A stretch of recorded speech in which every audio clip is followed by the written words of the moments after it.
સ્વામિનારાયણ. રાના રંજનબેનની સુરતી રસોઈમાં આપનું હાર્દિક સ્વાગત છે. જો તમે અમારી ચેનલ પર નવા હોય તમને લાઈક કરજો, શેર કરજો, સબસ્ક્રાઇબ કરજો, બટન દબાવવાનું ભૂલતા નહીં. આજે આપણે બનાવીશું શિયાળાનો ગુંદર પાક. સુવાવરી પણ ખાઈ શકે અને બધા જ ખાઈ શકે અને હરકા ને બધું દુખે નહીં. આપણે ગોળમાં બનાવ્યો છે એટલે ડાયાબિટીસ વાળા પણ ખાઈ શકે, તબિયત નહીં સારી હોય એ લોકો પણ ખાઈ શકે, બધા સર્વે ખાઈ શકે એવો આપણે ગુંદર પાક બનાવ્યો છે. સુવાવરીઓ માટે પણ સારું છે. ગુંદર પાક બનાવવા માટે જરૂરી સામગ્રી નીચે મુજબ. ચાલો જોઈએ કેવી રીતે બનાવીએ. આપને એક જાયફળ લીધેલું છે, આપને ગંઠોરા પાવડર લીધેલું છે, આપને ખસખસ લીધેલી છે, આપને કાચું કાટલું લીધેલું છે. શરીરમાં દુખાવો કઈ બી થાય નહીં એટલે એના માટે ગુણપાયક. ને આ સૂટ પાવડર છે, સૂટ પાવડર નાખવો જરૂરી છે. આ 3 ચમચી લીધી છે. આ એલચી પાવડર છે ને આ ચોખ્ખું ઘી છે 250 ગ્રામ. 250 ગ્રામ આપણે આ ગોળ લીધો છે. આ બીજ લીધેલી છે, મગજતરીના બીજ. આ છોલેલા પિસ્તા લીધેલા છે ને આ છોલેલી બદામ લીધેલી છે, છોલેલી. ને આ આખી બદામ છે. આ અખરોટ લીધા છે આપણે. ને આ કોપરાની છીલ લીધેલી છે, કોપરું છીની કરેલું છે. આ ઘઉંનો લોટ છે. આ કાજુ લીધેલા જ આપણે. 250 ગ્રામ માવો લીધેલો છે. 250 ગ્રામ આપણે આ ગુંદર લીધેલો છે. હવે આપણે આ બધા કાજુ બદામના આ મસાલા આપણે ડરી કરવું. જે કાજુ બદામ આખા છે ને એ આપણે ડરી કરવું. કાજુ બદામ ને અખરોટ 3 વસ્તુ આપણે ડરી નાખશું. ને આ ઘઉંનો લોટ છે, આ ઘઉંનો લોટ. આ ગેસ ચાલુ કરી દીધો છે.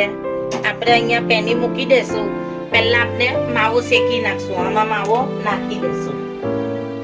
આમાં ઘી નહીં નાખવાનું કેમ કે માવામાં ઓલરેડી હોય જ છે ચીકાશ. એટલે આપણે પહેલા માવો શેકી નાખશું. આમને માવો છે ને તે શેકી નાખશું આવી રીતના સારી રીતે. જો આ હિસાબને આપણે બધો માવો શેકી કરવાનો. આ માવામાંથી ઘીની ચીકાશ તો નીકળે જ એની મેરેથી, એટલે આપણે ઘી નહીં નાખવાની હોય. આ 8 મિનિટ થઈ ગઈ. આપણી 8 મિનિટમાં માવો શેકાઈ ગયો છે. હવે આપણે એને કાઢી નાખશું આ માવાને.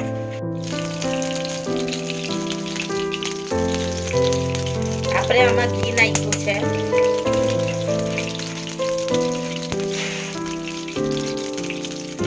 3 ચમચી જેટલું. હવે આપણે આમાં એક ગુંદર નાખીને જોઈ લેશું કે તેલ આવી ગયું.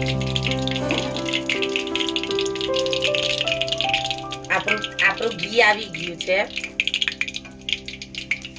જો આપણું ઘી આવી ગયું છે, ઘી ઓગળી ગયું છે. હવે આપણે છે ને આમાં ગુંદર તરીને થોડો ગુંદર નાખશું. ઘીમાં જ તરવાનો. અને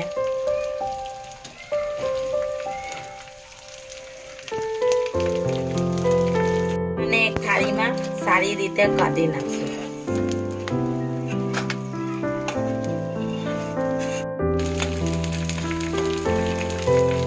આપણે ગુંદર ધીમા તાપે સારી રીતે તળી નાખવાનો એટલે કાચો લાગે નહીં. હવે આપણે આ કાચો ગુંદર છે તે આપણે ઘીમાં નાખી દેશું. ભૂકો કરેલો ગુંદર છે કાચો, અને સારી રીતે આપણે શેકી નાખશું ઘીમાં.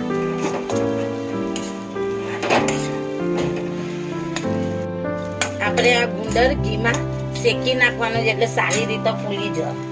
હવે આપણે છે ને તે પાછું ઉપરથી ઘી નાખશું થોડું, એટલે ઘીમાં છે ને સરખો ગુંદર થઈ જાય.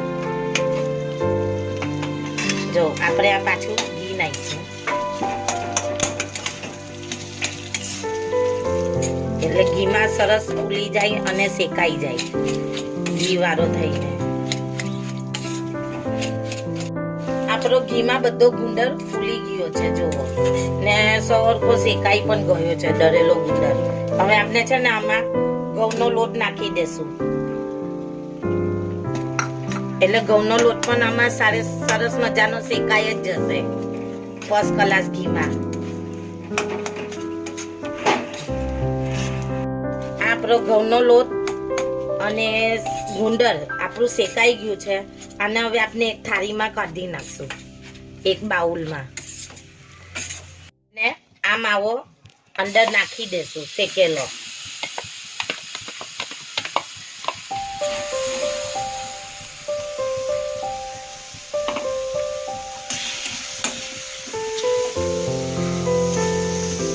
હવે એની સાથે આપણે ગોળ નાખશું.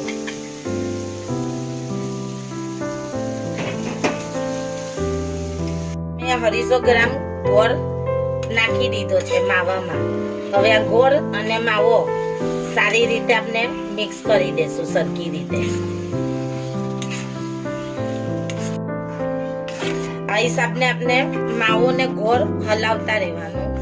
250 ગ્રામ માવો છે અને 250 ગ્રામ મારો ગોળ છે અંદર. આ હિસાબને આપણે હલાવતા રહેવાનું, એટલે બધો માવા હાથે મિક્સ થઈ જાય સારી રીતે. ગોળ ને માવો સારી રીતે મિક્સ થઈ ગયો છે. હવે આપણે એની અંદર ધીમો તાપ કરી દેવાનો. હવે આપણે આની અંદર છે ને તો ગુંદર પાક નાખી દેશું. ગુંદર પાક ને શેકેલો ઘઉં બે મિક્સ કરેલું ને આપણે એ હવે આમાં ભેગું કરી દેશું. ગુંદર અને શેકેલું એ હતું એ આપણે આમાં ભેળવી દીધું ઘઉંનો લોટનો. ગુંદર ને ઘઉંનો લોટ શેકેલો ને એ ગોળ માવામાં આપણે મિક્સરણ કરી દીધું છે સારી રીતે. પાયતરના ગોળ માવામાં આપણે મિક્સરણ કરી દેવાનું ને એને સારી રીતે હલાવવાનું. મિક્સરણ ભેગું થઈ ગયું છે. હવે આપણે કોપરાની છીલ નાખી દેશું આમાં. આ બદામનો ભૂખો નાખી દેશું. હવે આપણે આ છે તો કાચું કાટલું નાખી દેશું, ને આપણે છે તો ગંથોરા પાવડર નાખી દેશું. આપણે સૂટ પાવડર નાખી દેશું.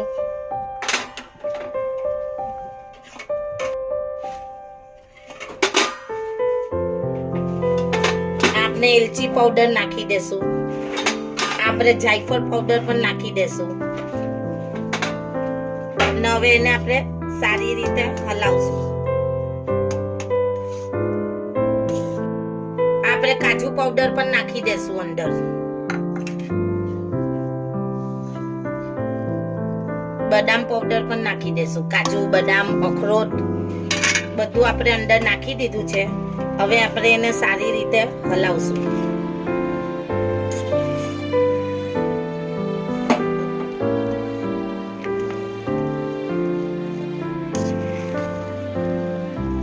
આવી રીતના સારી રીતે આપણે બધું મિક્સ કરી દેવાનું. જો આપણો ગુંદર પાક તૈયાર.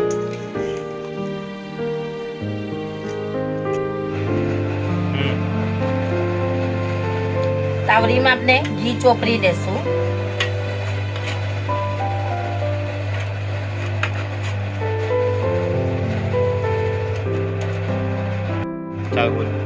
હવે આપણે બધું મિશ્રણ આમાં નાખી દેશું.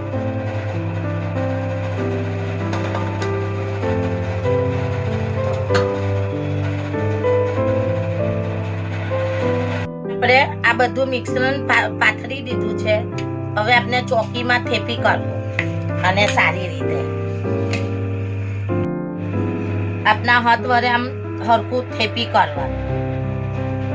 પછી વાડકીથી આપણે આમ સરખી ગાર્નિશિંગ કરી નખાય વાડકીથી. ગરમ બહુ લાગે છે. હવે આપણે આ ગુંદર તરેલો ઉપર નાખી દેશું.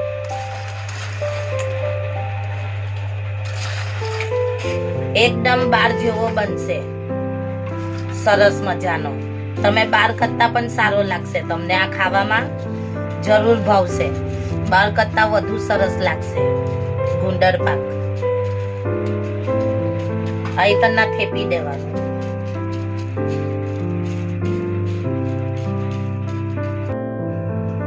હવે આપણે પિસ્તા નાખી દેશું.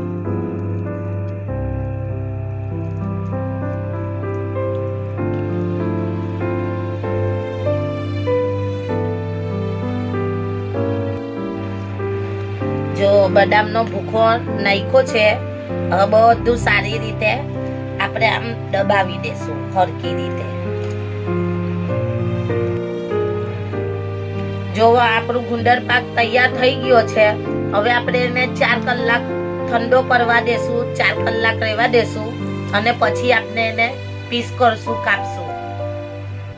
જો આપણે બધા પીસ પણ પાડી નાખ્યા છે અને કપાઈ પણ ગયું છે આપણું. જોવો આપણે આમાં કાચું કાટલું નાખ્યું છે, ગુંદર પાક નાખ્યો છે, એલચી પાવડર નાખ્યો છે, બીટ પાવડર નાખ્યો છે, કાજુ બદામ અખરોટ એલચી પાવડર જાયફળ આપણે બધું નાખેલું છે. જોવો કેવો સરસ પીસ પડ્યો.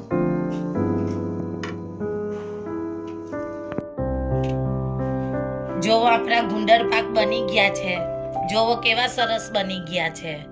આપણે તાવડીમાંથી કાઢી અને આ બધા પીસ કાઢી નાખ્યા છે. કેવો સરસ લાગે. તમે પણ આવો ગુંદર પાક બનાવજો અને અમને કોમેન્ટમાં કહેજો કે તમને કેવો લાગ્યો અમારી રેસીપી. તમને અમારી રેસીપી સારી લાગી હોય તમને કોમેન્ટમાં જણાવજો. અમને લાઈક કરજો. તમને અમારા નવા વિડીયો તમને મળતા રહેશે.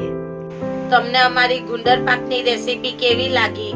તમને અમારા ગુંદર પાકની રેસીપી સારી લાગી હોય તમને લાઈક કરજો, શેર કરજો અને સબસ્ક્રાઇબ કરજો. બટન દબાવવાનું ભૂલતા નહીં.